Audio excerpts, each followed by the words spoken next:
ઇતિહાસમાં છે ને એવી ઘણી વાર્તાઓ છે જે આજે પણ આપણને કંઈક શીખવી જાય છે. અને આજે આપણે એક એવી જ જબરદસ્ત ગાથા જોવાના છીએ. એક સામાન્ય છોકરાની જે સમ્રાટ બન્યો અને એક એવા વિદ્વાનની જેણે એનું ભાગ્ય જ બદલી નાખ્યું. જી હા, આ વાર્તા છે ચંદ્રગુપ્ત અને ચાણક્યની.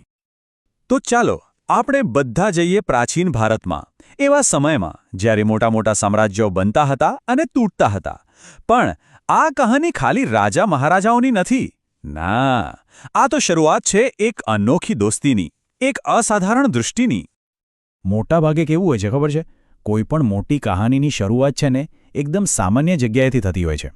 અને આપણી આ કહાનીનું બીજ પણ મગધના એક નાનકડા ગામમાં રોપાયું હતું, જ્યાં એક છોકરો બસ એના દોસ્તો સાથે એક રમત રમી રહ્યો હતો.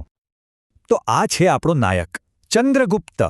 સાવ નાની ઉંમર, પણ એનામાં હિંમત અને બુદ્ધિ ગજબની હતી.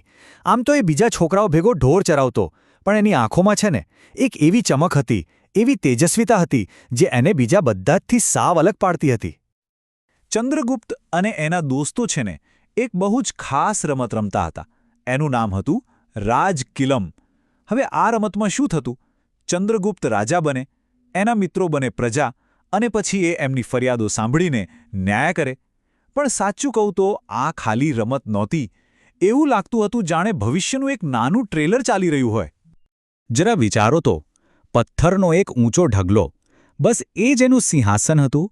અને ત્યાં બેસીને એ એટલી ગંભીરતાથી, એટલા શાણપણથી નિર્ણયો લેતો કે જોનારને પણ એમ જ થાય કે આ કોઈ સાચો રાજા જ બેઠો છે. જાણે કે શાસકના ગુણ એનામાં જન્મથી જ હતા. અને પછી એક દિવસ એક એવી ઘટના બની જેણે બધું જ બદલી નાખ્યું. ફક્ત એક મુલાકાત, પણ એવી મુલાકાત જેણે ભારતના ઇતિહાસની દિશા જ ફેરવી નાખી. એ સમયના સૌથી મોટા વિદ્વાન અને રાજનીતિજ્ઞ આચાર્ય ચાણક્ય, બસ સંજોગ જ કહો કે તેઓ ત્યાંથી જ પસાર થઈ રહ્યા હતા. અને એમની નજર પડી આ બાળકોની રમત પર, અને તેઓ ત્યાં જ ઊભા રહી ગયા. હવે જુઓ, ચાણક્યની નજર તો હીરાને પારખી લે એવી હતી. એમનાથી કશું છૂપું રહે? ના જ રહે. એમણે શું જોયું? એમણે જોઈ એ બાળકની આંખોમાં રહેલી અદ્ભુત પ્રતિભા. એમણે જોયો એનો અતૂટ આત્મવિશ્વાસ. અને જે રીતે પોતાની નાનકડી અદાલત ચલાવી રહ્યો હતો ને, બસ ચાણક્ય તરત જ સમજી ગયા કે આ છોકરો સામાન્ય નથી. પણ હીરો સાચો છે કે નહીં એની પરખ તો કરવી પડે ને. એટલે ચાણક્યએ ચંદ્રગુપ્તની પરીક્ષા લેવાનું નક્કી કર્યું. તેઓ એક સાદા બ્રાહ્મણ બનીને એ બાળ રાજા પાસે ગયા અને કહ્યું, હે રાજન, મને ભિક્ષામાં થોડીક ગાયો જોઈએ છે. ચંદ્રગુપ્તે તો તરત જ કહી દીધું, અરે લઈ જાઓ, તમને જેટલી ગાયો જોઈએ એટલી લઈ જાઓ. પણ ચાણક્ય આટલેથી અટકે એવા નહોતા. એમણે છોકરાને મૂંઝવવા માટે એક બીજો સવાલ ફેંક્યો. પણ આ ગાયો તારી તો છે નહીં, જો એના અસલી માલિકો ગુસ્સે થયા તો? અને આ સવાલ પર ચંદ્રગુપ્તે જે જવાબ આપ્યો એ ખરેખર અસાધારણ હતો. એ જરા પણ ડર્યો નહીં.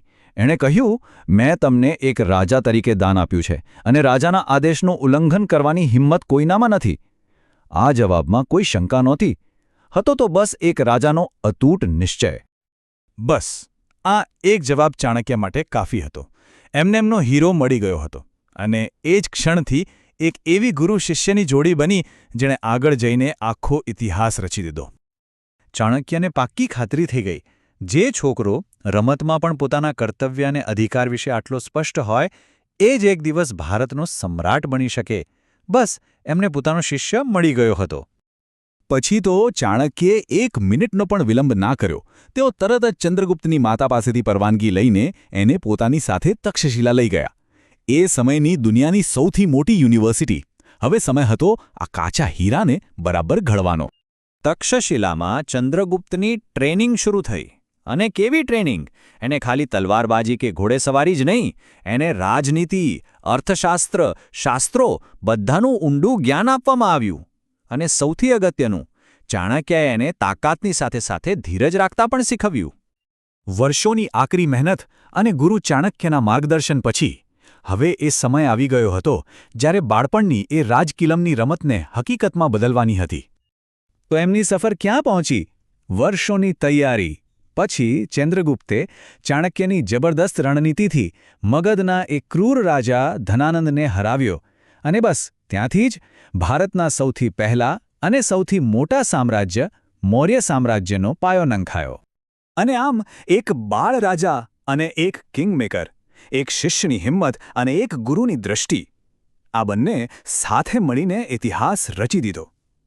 એમની આ કહાની આજે પણ લીડરશિપ અને ગાઈડન્સનું એક ઉત્તમ ઉદાહરણ બનીને રહી છે.